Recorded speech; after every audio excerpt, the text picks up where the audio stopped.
Alright, and welcome back to video 3 of 3 for chapter 2 in working with functions and formulas in Microsoft Excel. In this particular video we're going to look at logical, lookup, and financial functions and go through some examples. The first function we're going to look at is the if function. This is a logical function test that specifies whether the criteria is true or false and then displays appropriately a value. So the syntax for the if function has three components: the logical test, a return value if that logical test is true, or a return value if that logical test is false. So for example, if you have if a1 is greater than 0, it'll return, we're asking it to return the text positive. If it's false, we're asking it to return the text negative. So as again I mentioned, the three components of the logical lookup if function. The logical test is a value or expression that evaluates true or false. The value if true is returned if that logical test is true, whatever you have specified there. The value if false parameter, if that particular logical test is false, it will return that value if the condition is false in your logical test. One thing to note, a couple things here. Any changes that you make in creation of the if function, if you change some of your conditions around, if you change from less than to greater than, you may need to double check and change the value if true or value if false portion of the argument parameters to give you exactly what you need. And I've listed here over at the side on the slide here a list of common operators that can be used as part of that logical test. The second function we're going to look up is a lookup function.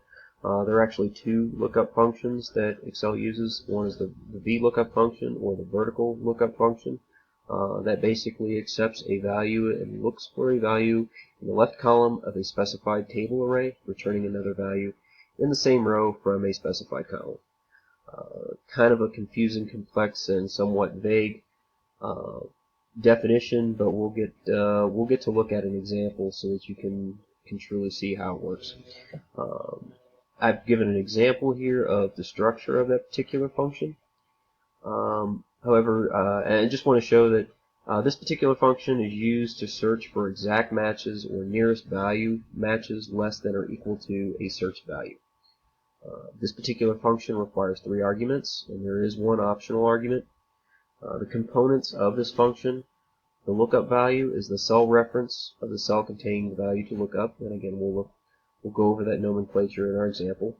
We have a table array. These are the ranges that you're checking that particular lookup value against to get a referenced value back. One thing to note: the table array must be absolute, and the value to look up must be in the first column, and that excludes all labels. You have the column index number. That's the column number in the lookup table that contains the return values. And again, we'll go over and identify that.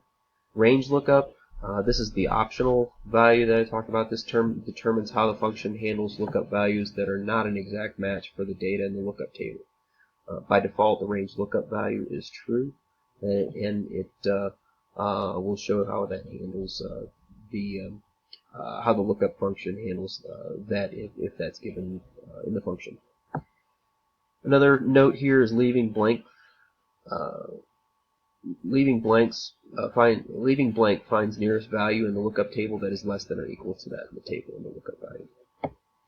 When defaulting range lookup to true, you need to ensure that the lookup table is sorted from smallest to largest numerically, and if it's an alphabetical range lookup that you're looking at, make sure that that's listed from A to Z.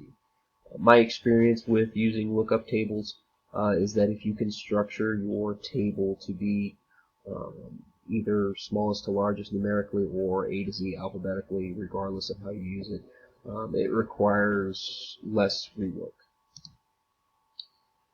The second lookup function that I mentioned is the HLOOKUP function. Again, that's very similar to the VLOOKUP function. The only difference is, instead of the table being structured vertically, it's actually structured horizontally. Again, I've given the example here of the function. And again, the syntax is very similar to the VLOOKUP function, with the exception that the third argument indicates a row index number and not a column index number. So, creating the lookup table. First thing that you need to do is identify the range, build the range that contains the table of values and text from which you're actually going to be looking up the value, the data in for retrieval. Second thing is it's important to plan the table for conformity to the way Excel can use the data. So again, make sure that your table is uniform and conforms to Excel standards, what it's looking for. If you're looking up an exact value, that first column can be in any logical order. If you're looking up approximate values, arrange the data in lowest to highest, and only the lowest value or breakpoint is required in the first column. And again, I'll show what I mean by breakpoint in our example here. But again, my own personal experience with lookup tables is it's just easier to go ahead and, from a standard perspective, arrange the data from lowest to highest, either numerically or alphabetically. The last function we're going to be looking at today is going to be the payment function. Again, this calculates a payment structure for loans with a fixed amount, a fixed periodic rate for a fixed time period. Again, for this function, there are 3 arguments with a maximum of 2 optional arguments. We have the payment, we have rate, N per, PV, FV for future value, and then type. The rate is the interest rate for the payment period. So if the APR is 12 and you're doing 12 monthly payments, your rate is 1%. The NPER is the total number of payment periods. So if you have 12-year payment and you're paying for 12 months, your payment, your NPER value is 144.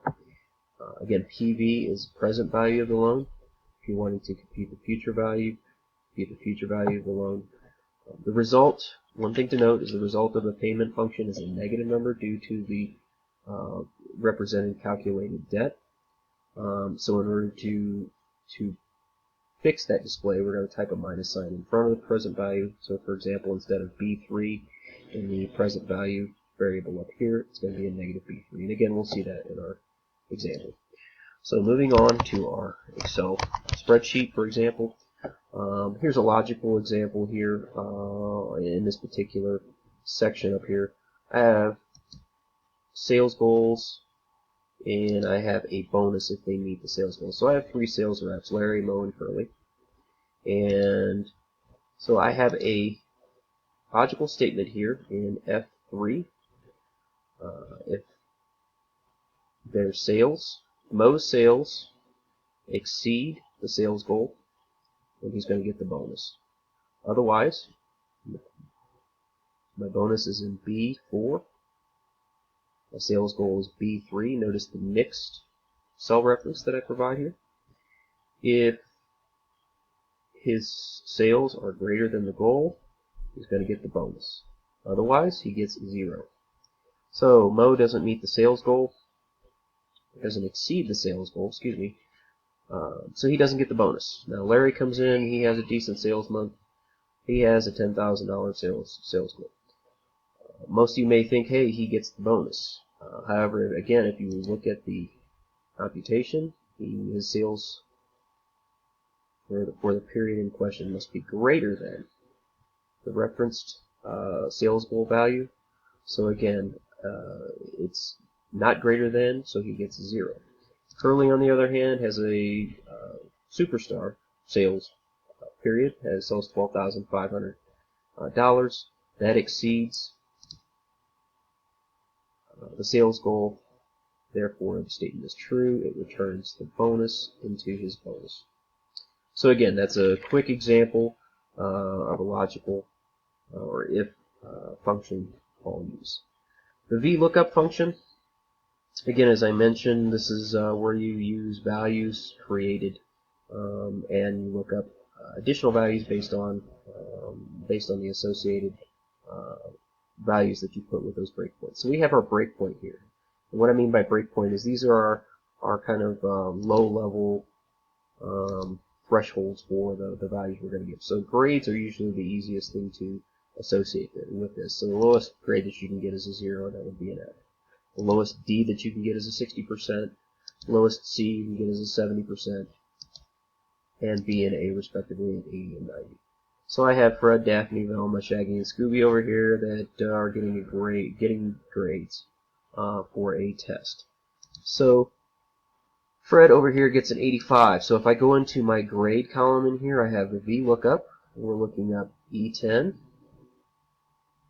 So E10 would be reflective of Fred's grade. We're going to look up what his grade is, 85, and our range is A11 to B15. So again, I've specified this range here as for our lookup values. Again, as I mentioned earlier, that first column it has my breakpoints in here, and if you look at my function, I have column 2, which in this equation or this function is referencing the grade. So what it does is it looks up 85 over here. It finds the lowest breakpoint for that is a B, so it associates B with that grade. And again, as you look at the other values here for the other members of the mystery team, they have their grades that have been associated with their actual scores based off the lookup table. And again, if we were using a horizontal table, the reference would be it would reference the index of the row and not the column in this. So that's a simple example of a lookup function using the VLOOKUP functionality in Excel. And then the last calculation, or the last function I want to take a look at is we're looking at calculating the payments for a vehicle. So we've got the purchase price of our vehicle. It's $27,999. We're going to put $4,000 down as a payment. So our finance amount, if you look at the calculation, it is J3, which is this purchase price minus the down payment. We're going to make 12 payments every year, once a month. We have an interest rate of 4.25%. And this is the periodic interest rate. Again, this is the total interest rate divided by 12, since we're making monthly payments. We're making this payment over 5 years, so our number of payments is a total of 60. And again, that is J9, which is going to be our number of years times number of payments. And we go to calculate based on using the payment feature. So we have our payment, which is calculated by using J8, which is calculating our periodic monthly rate. J10, which includes the number of payment periods that we're using. And then J3, which is the finance amount, because we put $4,000 down. This is our finance amount. And one thing that I know is that I want to mention and point out here is in the formula bar you'll see a negative J3. If you remember looking at the slide deck, it does mention that when you create this calculation, it puts it in a negative representation to show the actual debt or the payment. So in order to create that positive, we just put a negative J3, which by rules of math makes that positive. So again, this is the calculation, simple calculation of your payment calculation for a car payment based on purchase price, down payment, your interest rate. So this is a quick example of using logical lookup and payment calculations. This will go ahead and give you a good start on working through assignment number 2. There are 3 on-hand exercises that go through page 185 in your textbook, and that will go ahead and get you through assignment 2. I will upload this worksheet for your review in working through that. And again, if you have any questions, please contact me at ryan.free@ppcc.edu. Thank you.